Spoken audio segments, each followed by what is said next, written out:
KTV news માત્ર સમાચાર માટે પત્રકારિતા કરતું નથી, સામાજિક જવાબદારી પણ નિભાવે છે। ગઈકાલે શિયાળાની કડકડતી ઠંડીમાં ખુલ્લામાં બાળકો સાથે પડાવ નાખી રહેતા શ્રમજીવી પરિવાર જે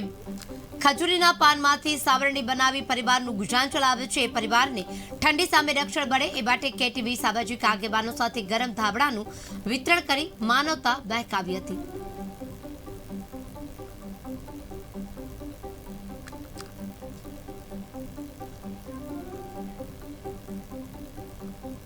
જન સેવા એ જ પ્રભુ સેવા અને આ સેવામાં હંમેશા લિપ્ત રહેતા મિથિલેશ શર્મા તેઓને અમારી કેટીવીની ટીમે સંપર્ક કર્યો અને તેઓને માત્ર એટલું કહ્યું કે શ્રમજીવી પરિવારના બાળકો છે, શિયાળાની શરૂઆત થઈ ગઈ છે અને આ બાળકો ઠંડીમાં તૂટવાય છે, એમની પાસે ઘર નથી, રહેવા માટે ઘર નથી અને તે બાળકો માટે આપણે મદદ કરવાની છે અને માત્ર કેટીવીમાંથી બોલું છું અને મિથિલેશ શર્માજીએ એક જ જવાબ આપ્યો કે તમે આવી જાઓ, આજે ને આજે આપણે એમને ગરમ ચારસા આપવાના છે અને તેઓની સાથે અમે આજે આ પડાવમાં આવ્યા છે અને અમે છે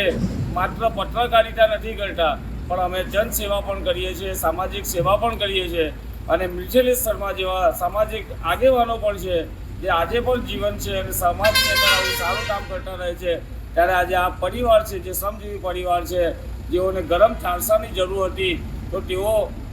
આજે તમામ જે પરિવાર છે 7 પરિવારને તેઓએ ગરમ જે ધાબળાઓ છે તેનું વિતરણ કર્યું છે, કારણ કે બાળકો ઠંડીથી છૂટવાના હતા અને તેઓ એવી ખાતરી પણ આપી છે કે આવા પરિવાર જ્યાં શ્રમજીવી પરિવાર હોય છે તેઓની મદદ કરવા માટે હંમેશા તેઓ તત્પર રહેશે, આગળ રહેશે અને હું તો કહું છું કે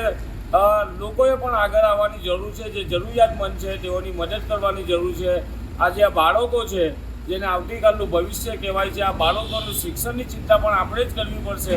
અને આ વિસ્તારના જે માજી મંત્રી ગણપતભાઈ વસાવાનો મત વિસ્તાર છે ને, આ મત વિસ્તારમાં આ બાળકો ઠંડીમાં તૂટવાય એ કઈ રીતે ચાલે, ત્યારે ગણપતસિંહ વસાવાએ પણ આ બાળકોની મદદ માટે આગળ આવવું જોઈએ ને આજુબાજુની કોઈ શાળામાં આ બાળકોને શિક્ષણ મળે એ દિશામાં પગલાં ભરવા જોઈએ। કિરણ સિંગોઈ, કેટીવી ન્યૂઝ, સુરત। આજરોજ કેટીવી દ્વારા જે અહીંયા રેન બસરો કરતા વારિસ સમાજના સાવરણા બનીને પોતાના કુટુંબ સાથે જીવન નિર્વાહ કરતા ગરીબ પરિવારો માટે જે મુહિમ ચલાવી હતી એના ભાગરૂપે ચીમ ચોકડી ખાતે રાધાકૃષ્ણ હોટલ ચલાવતા શ્રી મિથિલેશભાઈ વર્માજી દ્વારા આજે આ ગરીબ પરિવારોને ધાબળાનું વિતરણ કરવામાં આવ્યું છે અને ખાસ કરીને સોશિયલ મીડિયા અને ટીવીના માધ્યમથી જે જાગૃતિ આવી છે ને જે ગરીબ માણસો પ્રત્યે લોકો સમજતા થયા છે અને આવનાર ભવિષ્યમાં પણ આ જે કુટુંબો છે એમના બાળકો માટે પણ 2-3 સંસ્થા જે બીજી પણ છે એમણે પણ મદદરૂપ થવાનું વચન આપ્યું છે। એટલે આશા રાખીએ કે આવા ગરીબ અને જે ઉપર આ બંને નીચે ધરતી ને સાથે રહે છે એવા લોકોને શક્ય હોય તો ફૂલ અને ફૂલની પાકડી રૂપે મદદરૂપ થાય એ જ સાચું જીવન છે અને એ જ સાચી માણસાઈ છે। જય હિન્દ, જય ભારત। મહીસાગર જિલ્લાના છીએ સાહેબ અને અહીંયા પડાવ નાખે કોસંબા ફાટક બ્રિજ નીચે અમે રહેતા છીએ। અત્યારે શિયાળાનો મોસમ ઠંડી ચાલે છે અને બહુ તકલીફ છે સાહેબ અને અમે અત્યારે છોકરાઓને અમારી પરિસ્થિતિ તો અમે સાચવી શકીએ છીએ, બાકી છોકરાઓની પરિસ્થિતિ અમારાથી સાચવી શકાય તેમ નથી અને અમને અહીંયા શર્માજી સાહેબે ગરમ ધાબળા આપેલા છે આજે અને છોકરાઓને સાહેબ આપ્યા। कोसंबा ब्रिज के नीचे मैं आया हूँ।